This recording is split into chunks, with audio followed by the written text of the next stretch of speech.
Hi, welcome to lesson 10.2b, where we're going to be simplifying radicals. Today we're going to focus on division property of radicals or square roots. So just let's talk about what this property states. Here, if I have the square root of a divided by b, I can rewrite that as the square root of a divided by the square root of b, and these two statements are equivalent. So I could have a divided by b underneath the entire radical, or I could separate them. So just to give you an idea of what this looks like with numbers, here if I have the square root of 36/49, what this property is saying is that I could separate them. I could really write this as the square root of 36 divided by the square root of 49, and as you see, 36 over 49 being that the whole thing is in the radical, you could separate them and put the radical around both of them. And then being that the square root of 36 is rational, and this one's also rational, that means it would just simplify to 6/7. So let's practice this property with a few examples. So for example, here in A, it says the square root of 81 over 121.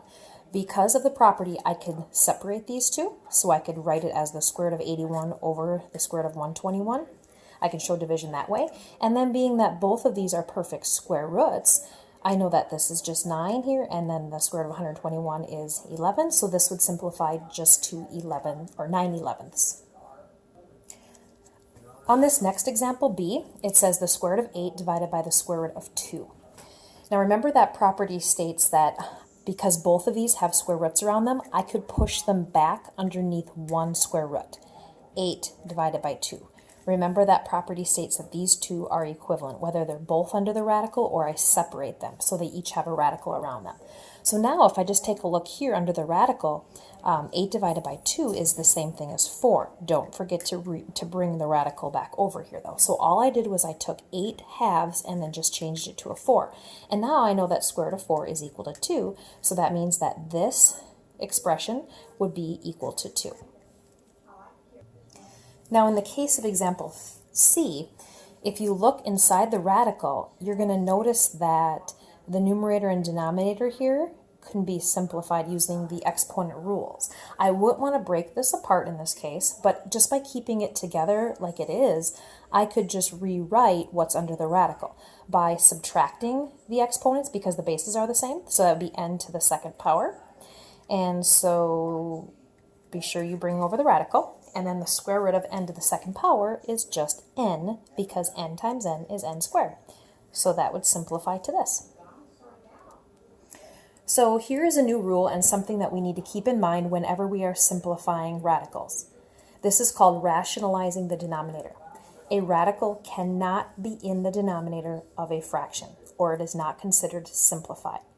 So you can only have a regular whole number in the denominator, not a radical that is an irrational number. So I'm going to show you what exactly that means. But if you want to just take a second to put this in your notes in that area, and then we'll talk about what does this mean, rationalize the denominator. We're going to start with example D. So here this says 6 divided by the square root of 3. So notice how the radicals down here in the denominator, it's not in the numerator, so I can't push them back underneath the radical together. I'm really stuck with what to do here, but the only thing I see that's wrong with this problem is that it has an irrational radical in the denominator, and the square root of 3 is not a perfect square root, so I can't just change it to a number. Like if it was square root of 4, I could change it to a 2. So here I'm going to have to rationalize the denominator. And what that means is I want to get a rational number in the denominator. So in order to do that, I can write an equivalent fraction by multiplying it by 1. So think about if I multiply by 1, it would be kind of like if the denominator is square root of 3, if I multiply by square root of 3, and if I call this square root of 3 divided by square root of 3, do you guys see how this is 1? Because the numerator and denominator, when you divide them, if they're the same number, that's 1. So really I'm multiplying by 1, and when you take something and multiply by 1, it doesn't change the value of it. But by multiplying the denominator by the square root of 3 by itself, we've explored this before where the square root of 3 times the square root of 3 is just equal to 3. And if you type that in your calculator, you're going to see that that's true. So now let's look at the numerator. 6 times the square root of 3 would just be written as 6 radical 3. Now we want to also look to see if we can simplify. And 6/3 here can be simplified by dividing by 3. So 6/3 would change to a 2, and I would have 2 radical 3, or 2 square roots of 3. And that would be my simplified form. So I went from this to this, and you notice how I do not have a radical in the denominator anymore. In this example E, you'll notice that 7/5 is under the radical, and you can't simplify 7/5. So what I'm going to do is to break it apart into the square root of 7 divided by the square root of 5.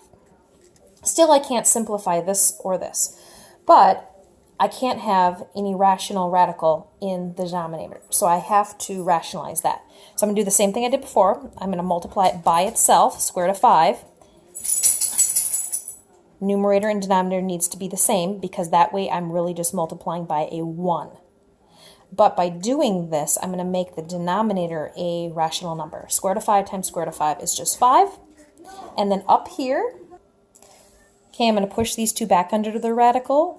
Square root of 7 times square root of 5. We can push them back under and call it square root of 35. There isn't a way to break up the square root of 35 because there aren't any factors of 35 where one of them is a perfect square. So we have our simplified form. So we went from here to here, and notice that the denominator is rational. Here in this last example, where we're going to see rationalizing the denominator, we'll see we have 8 square roots of 7, or 8 radical 7 in the denominator. There's really nothing to simplify here. Numerator doesn't have a square root, really nothing to do there. So now the only thing we'd have to do here to simplify is to rationalize the denominator. So I'm going to be multiplying by square root of 7 over square root of 7. Now down here, square root of 7 times square root of 7 is 7. And don't forget we then have to multiply it by the 8, which is going to give us 56. Now in the numerator, we're going to have 7 times radical 7, which is 7 square roots of 7. Now when you take a look at it, you're going to see that the 7 and the 56 that are both outside of the radical, 7/56, can be simplified. You can divide them both by 7, and this would be 1, and divided by 7 you'd have 8. So then I would end up with just radical 7 in the numerator, and the denominator would be 8. And that would be simplest form. Again, you're going from a denominator that has a radical in it to a denominator that has a rational number in it. Okay, now we're going to take a look at some examples, 4 to be exact here. Some examples we're going to see division with radicals, and we're going to be simplifying. A good list to always be thinking of are your perfect squares. So sometimes it's nice just to write them down on paper or have them handy, all of the perfect squares, because when you are simplifying expressions like this, you're going to want to be pulling out factors, and you want factors that are perfect squares. So I just kind of always have this handy for me to take a look at when I'm doing this. So looking at example number 1, it says the square root of 5 121st. And notice that 5 and 121 are both underneath the radical. Well, remember the property states that I can pull them apart. This really can say the square root of 5 divided by the square root of 121. So you see, because the radical is around the entire fraction, the radical is around the numerator, and it's actually around the denominator. I'm just actually pulling them out here. All right, so then when you look at what we have here, the square root of 121 is a perfect square. It's 11 times 11, and square root of 5 can't be simplified. So it just stays square root of 5. Because our denominator is a rational number, I don't have a radical down there, I'm good to go. And that would be my simplified form. On number 2. Here, there's a couple different ways of going about this one. One thing that you could do is you could simplify 54/3 before you even start. Or you could separate the square root of 54 over the square root of 3, and then you'd have to rationalize the denominator.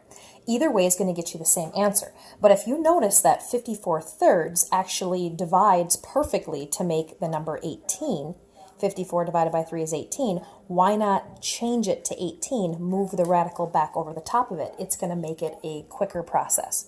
So now I have the square root of 18, and I know the square root of 18 can be written as the square root of 9 times the square root of 2. Now remember, I'm pulling out two factors of 18, and I want one of those factors to be a perfect square, and here I have the square root of 9. I know that that's a perfect square. So square root of 9, being that that's 3, I end up with 3 radical 2, and there I have my simplified form. On example 3, it looks like I don't have a radical in the numerator, just the denominator, and the denominator is already simplified. So the only problem I see in this one is that we're going to have to rationalize the denominator. And you guessed it, we're going to be multiplying by radical 2, by square root of 2.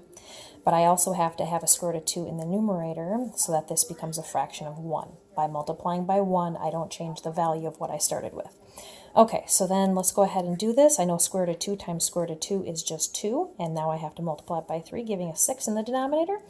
Numerator, 8 times the square root of 2. Well, I can't simplify square root of 2, so now I just look at what's in front, 8 sixths, and I know that I can simplify there because they both have a factor of 2, so divide by 2, and I end up with 4 square root of 2, and the denominator would be 3. And that would be my simplified answer. And notice how I no longer have a radical in the denominator because I've rationalized it.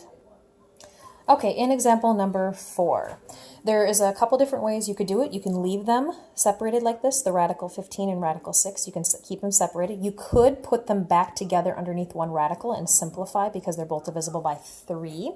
I'm going to keep them the way that they are right now, and I'm just going to go ahead and, being that I can't break apart square root of 15 and simplify it, or 6, I'm just going to rationalize the denominator. And, you know, there isn't always just one way to do a problem, but this is what I'm going to do here. So I'm going to rationalize the denominator by multiplying by square root of 6 over square root of 6. So here's square root of 6 times square root of 6 is just 6. I multiply by 3, I get 18. Now up top, I have radical 15 times radical 6. I'm going to squish them back together again underneath the radical. And when I do that, 15 times 6 is 90. Okay, now I need to look and see if there's any more simplifying that can go on. Not in the denominator, however, the numerator. There, I can break apart square root of 90 into two factors. Now, I want to choose factors that are perfect squares. I know 9 times 10 would make 90, and 9 is a perfect square. So square root of 9 times square root of 10, I could break that into, and I know square root of 9 is exactly 3. So that means that this square root of 90 can be written as 3 radical 10, and then I'd have 18 in the denominator.